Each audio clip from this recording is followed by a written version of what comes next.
এই পাশে আছে পুঁটি মাছ, টাকি মাছ আর ওই যে হইল মাছ।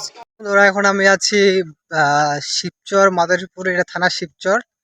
আর এটার নাম হলো নীলক্ষীনওয়ান বাগমারা। তো আমি এখন আজকে বাগমারা যেতেছি, আপনাকে দেখাবো আমি যে আজকে বাগমারা কি কি মাছ উঠে আর কি। আজকে মাছ কিনতে যেতেছি 3 মাস পরে। তো দেখবো আজকে বাগমারা কি কি মাছ উঠে আর কি কি মাছ বেচে আর কি। চলুন আমার সাথে।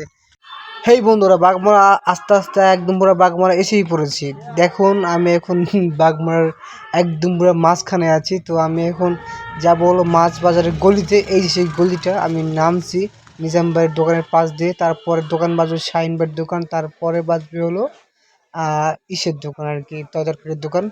এই তো আমি বললাম একটা, এখানে মূলা ব্যস্ত আছে, এখানে লাল শাক ব্যস্ত আছে, তারপরে মুরব্বীরা আছে, একটা বিডিও আছে, এখানেও কপি সবকিছু মানে নানান প্রকার আর কি ব্যস্ত আছে। তারপর দেখলাম যে কি কি মাছ আইছে, পানি আলাদা করতেছি। এখানে কই মাছ আছে, পাঙ্গাস মাছ আছে, ইলিশ মাছ আছে। আর এই পাশে এখন দেখবো কি মাছ আছে। এই পাশে আছে পুঁটি মাছ, টাকি মাছ আর ওই যে হইল মাছ। এটুকি আজকে মাছ আছে। এখন বাজে কিন্তু আপনার 6:30 কি 7:30 বাজে।